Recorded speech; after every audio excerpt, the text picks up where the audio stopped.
Want to know what the do's and don'ts are of developing your personal style? This video is all about that. Let's get started. You do want to recognize that your style will continue to change as you move through life. It's also okay to have more than one style. Most people don't fit into one cookie cutter type of aesthetic.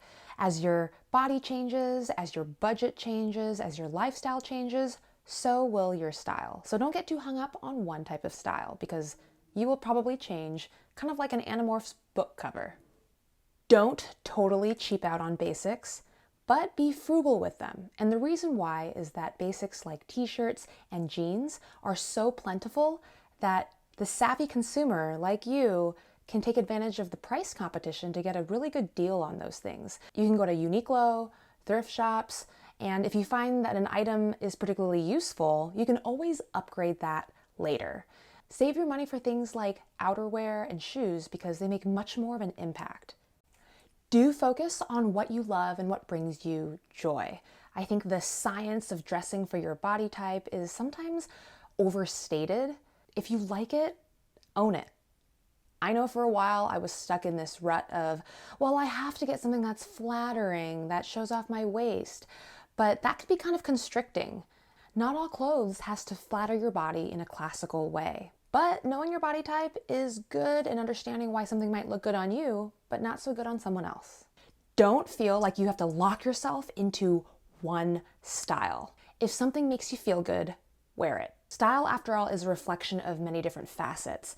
On some days you might feel happy and you want to wear something brighter. On other days you might feel a little bit more mellow or even sad and you want to wear something that reflects that.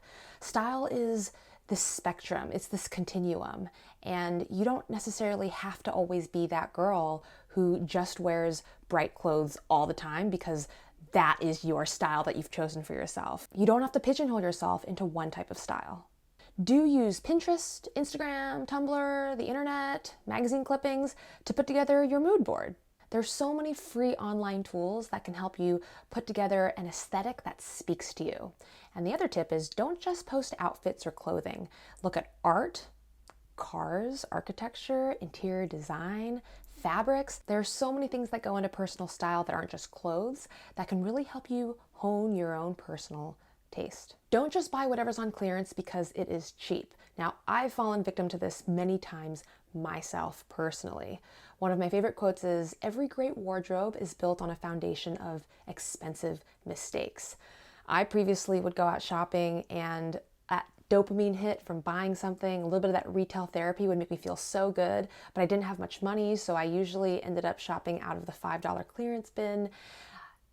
Rarely do those pieces ever get worn. It ended up being not just a waste of time and money, but also a waste of space in my closet.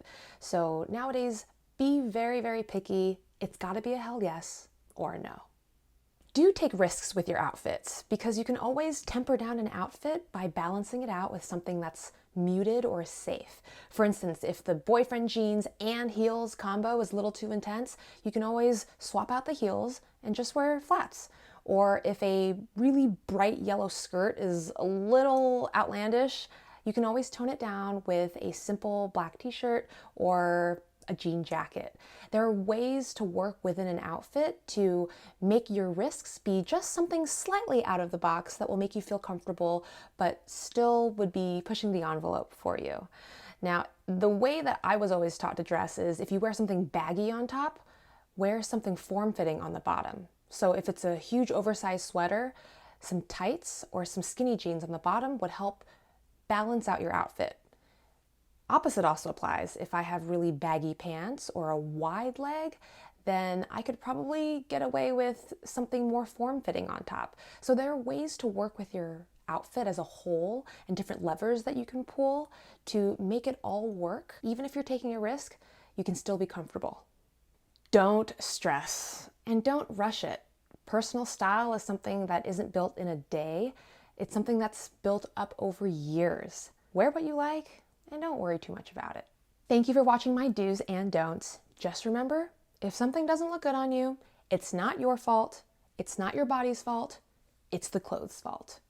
See you next time.